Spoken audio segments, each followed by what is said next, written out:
ఆరణి శ్రీనివాసులు గారు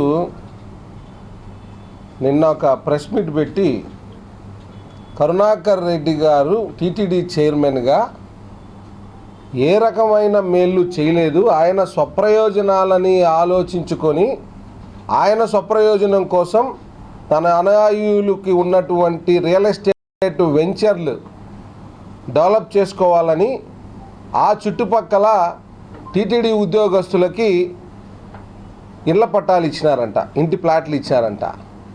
ఆరణి శ్రీనివాసులు గారు,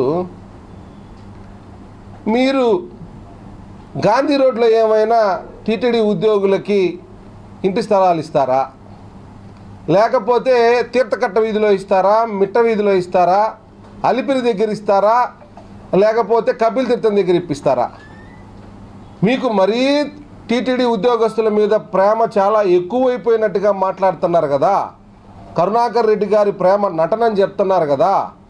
మరి మీ ప్రేమ నిజమైతే మీరు తిరుపతి నడిబొడ్డులో ఉన్నటువంటి ప్రధాన రహదారుల్లో ఏమైనా ప్లాట్లు ఇస్తారా? తిరుపతి నగరం అంతా కలిపి జీవకొన్న, తిమ్మినాడిపాలెం పంచాయతీ సెట్టుపల్లితో ఎండ్ అయిపోతూ ఉంది.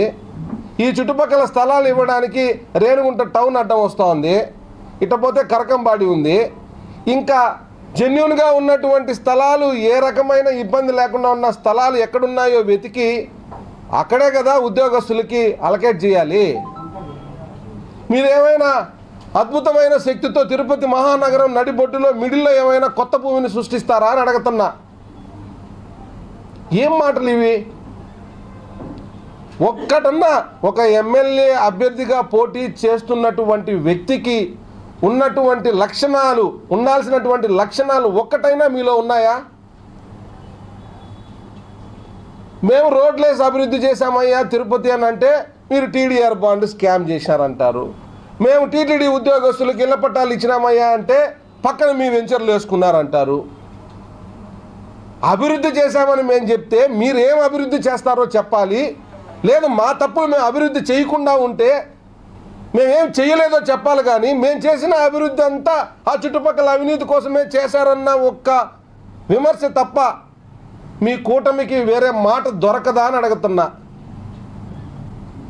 అంటే మీరు తిరుపతి నగరానికి ఏం చేయబోతున్నారో చెప్పి, ఏం చెయ్యాలో చెప్పి తిరుపతి ఓటర్లను ఓటు అడిగితే మీకు వేయొచ్చో వేయకపోవడమో తిరుపతి ఓటర్లు నిర్ణయించుకుంటారు వాళ్ళ విచక్షణతో.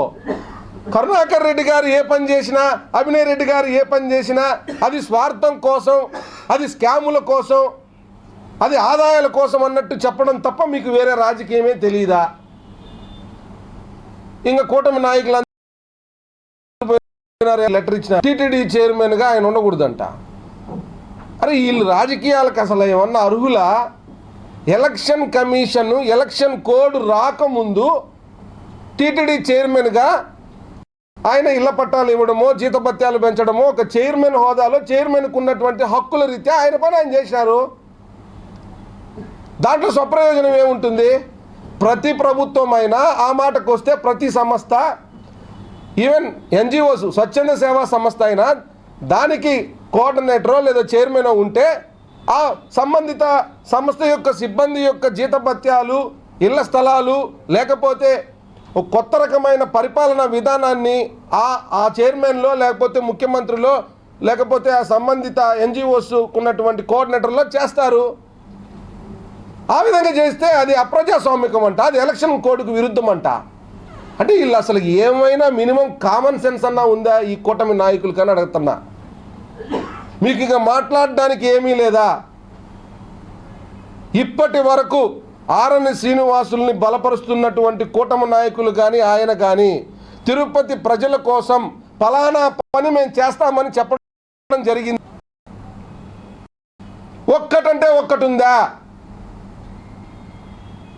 మొత్తం కలిపి ఏ అభివృద్ధి జరిగినా అది అవినీతిమయమని చెప్పడం అనే ఒక్క మాట తప్ప వేరే రకమైన మాటలు ఏమన్నా వీళ్ళకున్నాయా?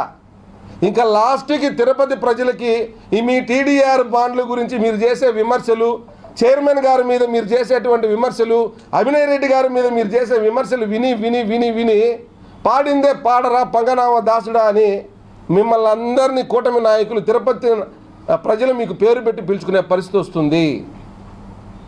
మీ స్థాయి అంత నీచానికి ఉచ్చానికి దిగజారిందనడానికి మీరు పెడుతున్నటువంటి ఈ రాజకీయ ప్రెస్ మీట్లే నిదర్శనంగా నిలవబోతున్నాయి.